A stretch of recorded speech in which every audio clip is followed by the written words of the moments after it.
ये एक सर्द रात की बात है जब एक छोटी सी कॉलोनी में कुछ अजीब घटनाएं घटने लगीं। और अप्रैल अप्रैल फूल्स डे का दिन था और हर कोई एक दूसरे को मजाक बना रहा था। लेकिन इस बार कुछ अलग होने वाला था। कॉलोनी के एक घर में राहुल और उसकी बहन रिया अपने दोस्तों के साथ मिलकर एक फिल्म देख रहे थे। अचानक राहुल ने सोचा कि क्यों न इस खास दिन पर सबको डराने की कोशिश की जाए। उसने अपने दोस्तों से मिलकर एक झूठी कहानी तैयार की कि कॉलोनी में एक खतरनाक आत्मा है जो अन अप्रैल को जागती है। इस झूठी कहानी को उन्होंने मजाक में सबको सुनाया और सब हंसी में झूम उठे। लेकिन शाम के करीब 8 बजे अजीब घटनाएं शुरू हो गई। पहले तो घर की लाइट बिना किसी कारण के बंद हो गई। फिर दरवाजे की घंटी बजने लगी, लेकिन कोई दिखाई नहीं दिया। रिया ने बाहर जाकर देखा तो कोई नहीं था। फिर अचानक कुछ खटखटाने की आवाजें आई, जैसे कोई खिड़की से बाहर देख रहा हो। यह सब डरावना था, लेकिन राहुल और उसके दोस्त समझ नहीं पा रहे थे कि यह सब क्या हो रहा है। तभी रिया ने देखा कि घर के आंगन में एक कटा हुआ हाथ पड़ा था, जो धीरे धीरे उभरते हुए खड़ा हो रहा था। यह दृश्य इतना भयावह था कि रिया की चीखें गूंज उठीं। सभी लोग डर के मारे दौड़ पड़े, लेकिन हर रास्ता बंद था। वह आत्मा जो उन्होंने मजाक समझी थी, अब उनके सामने खड़ी थी और उसे कोई बचाने नहीं आ सकता था। इस घटना के बाद से कॉलोनी में कोई भी इन अप्रैल को मजाक नहीं करता और राहुल और रिया का घर हमेशा के लिए एक डरावनी कहानी बन गया। अब जब भी अप्रैल आता है, लोग उस दिन से पहले एक बार फिर सोचते हैं। पर अप्रैल की रात के बाद से कॉलोनी में एक अजीब सी खामोशी छा गई। हर कोई डरा हुआ था और किसी ने भी इस दिन पर कोई मजाक करने की कोशिश नहीं की। लेकिन राहुल और रिया के मन में यह सवाल था कि क्या वह सब कुछ सच था या फिर यह एक और बड़ा मजाक था जो खुद उनकी समझ से बाहर था। 2 हफ्ते बाद राहुल और रिया ने सोचा कि वह एक बार फिर उस रात के बारे में पता लगाएं। उन्होंने अपनी पुरानी वीडियो कैमरा ली और उसी घर में वापस जाने का निर्णय लिया। रिया डर के बावजूद राहुल के साथ चली गई। दोनों ने रात के अंधेरे में घर के अंदर कदम रखा। घर में सन्नाटा था, जैसे कोई आवाज न हो, केवल हवा के बहने की आवाज सुनाई दे रही थी। जैसे ही वे अंदर गए, अचानक से एक पुरानी किताबों की शेल्फ ने खुद को हिलते हुए खिसकाया और नीचे एक पुराना दर्पण सामने आया। दर्पण में जो दिखा वह कुछ और नहीं बल्कि एक डरावना चेहरा था जो उन दोनों के पीछे खड़ा था। रिया घबराई और राहुल को खींचते हुए बाहर भागी, लेकिन जैसे ही वे दरवाजे तक पहुंचे, दरवाजा अचानक से बंद हो गया। उनका दिल तेजी से धड़कने लगा और वे दोनों उसी अंधेरे में फंस गए थे। राहुल और रिया ने देखा कि दर्पण में अब एक साया दिखने लगा था जो धीरे धीरे उनकी ओर बढ़ रहा था। वह साया कोई और नहीं बल्कि उस आत्मा का रूप था जिसे उन्होंने पहले मजाक में लिया था। आत्मा ने अपनी आंखें खोली और एक खौफनाक आवाज में कहा, तुम्हारी हंसी ने मुझे जीवित किया, अब तुम्हारी बारी है डरने की। राहुल और रिया की आत्मा कांप उठी और वे किसी भी तरह से घर से बाहर निकलने की कोशिश करने लगे, लेकिन दरवाजे का लॉक अब खुलने का नाम नहीं ले रहा था। वे अब यह समझ चुके थे कि यह मजाक नहीं था बल्कि एक खौफनाक सच्चाई थी जिसे वे नकार नहीं सकते थे। अंत में जैसे ही आत्मा उनके सामने आई, उसने कहा, 8 अप्रैल को हर किसी को अंधेरे में रहकर अपना डर महसूस करना होगा और तुम दोनों अब मेरी दुनिया में हो।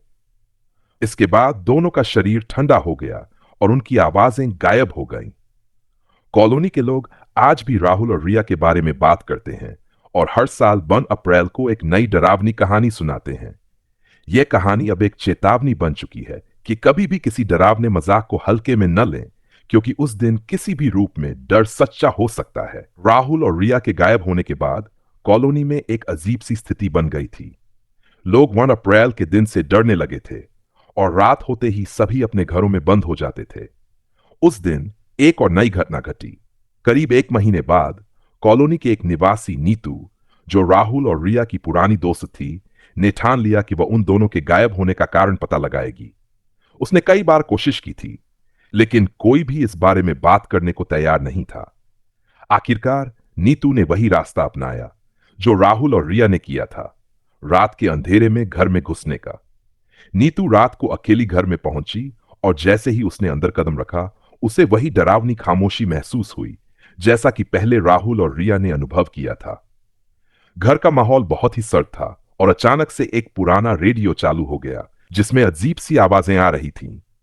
रेडियो से एक संदेश सुनाई दिया, तुम्हें इस दिन का सच जानने की कीमत चुकानी पड़ेगी। नीतू ने डरते हुए रेडियो को बंद किया और अंदर जाने लगी। जैसे ही वह पुराने दर्पण तक पहुंची, वह चपकी सी महसूस हुई। तभी उसके सामने वही खौफनाक आत्मा प्रकट हुई और उसने कहा, तुमने भी वही गलती की है जिसे राहुल और रिया ने किया था। अब तुम भी मेरी दुनिया का हिस्सा हो। नीतू की चीखें गूंजने लगी, लेकिन जैसे ही वह चिल्लाई, उसकी आवाज अचानक से थम गई। उसकी आंखों में वही डर समा गया जो राहुल और रिया के चेहरे पर था। अगले दिन जब कॉलोनी के लोग घर में आए, तो नीतू का भी कोई पता नहीं चला। अब कॉलोनी में और भी सख्त अजीब घटनाएं होने लगीं। हर अन अप्रैल को कोई न कोई गायब हो जाता। धीरे धीरे कॉलोनी पूरी तरह से सुनसान हो गई और अब वहां कोई भी नहीं रहता था। लोग कहते हैं कि उस आत्मा ने कॉलोनी को अपने कब्जे में ले लिया है और वह हर साल अन अप्रैल को किसी नए व्यक्ति को अपनी दुनिया में खींच लाती है। यह घटना आज भी एक चेतावनी के रूप में याद की जाती है कि कभी भी किसी डर को हल्के में न लें, खासकर अन अप्रैल के दिन, क्योंकि वह दिन सिर्फ मजाक का नहीं बल्कि एक सच्चे डर का दिन बन सकता है। कुछ सालों बाद जब कॉलोनी पूरी तरह से वीरान हो गई, एक टीम ऑफ पैरानॉर्मल इन्वेस्टिगेटर्स ने उस इलाके का दौरा करने का निर्णय लिया। वे पहले से ही सुन चुके थे कि वहां के लोग अचानक गायब हो जाते हैं और 1 अप्रैल को अजीब घटनाएं घटती हैं। वे इस रहस्यमय स्थिति का हल निकालने के लिए पहुंचे थे। टीम में शामिल थे आकाश, जो एक अनुभवी उभयचर तंत्र था, और उसकी साथी पूजा, जो आत्माओं और भूत प्रेतों से जुड़ी घटनाओं की जांच करने में माहिर थी। दोनों ने सब कुछ सावधानी से जांचने का फैसला किया और उसी डरावने घर में रात बिताने की योजना बनाई। जैसे ही वे घर के अंदर कदम रखते हैं, उन्हें वही खामोशी और सन्नाटा महसूस हुआ जो पहले राहुल, रिया और नीतू को हुआ था। घर में घुसते ही आकाश ने अपने उपकरणों से कुछ अजीब सी तरंगों का पता लगाया। अचानक दरवाजे बंद हो गए और घर की सारी लाइट्स चली गई। पूजा ने डरते हुए कहा, यह वही जगह है जहां लोग गायब हो जाते हैं। हम यहां सुरक्षित नहीं हैं। आकाश ने इसे चुनौती की तरह लिया और अपने उपकरणों का इस्तेमाल करते हुए वह आत्मा से संपर्क करने की कोशिश करने लगा। तभी अचानक एक गहरी खौफनाक आवाज सुनाई दी, तुमने मेरे घर में कदम रखा है, अब तुम भी मेरे साथ रहोगे। और उसी पल उनके सामने वही खौफनाक आत्मा प्रकट हुई जो पहले राहुल और रिया के सामने आई थी।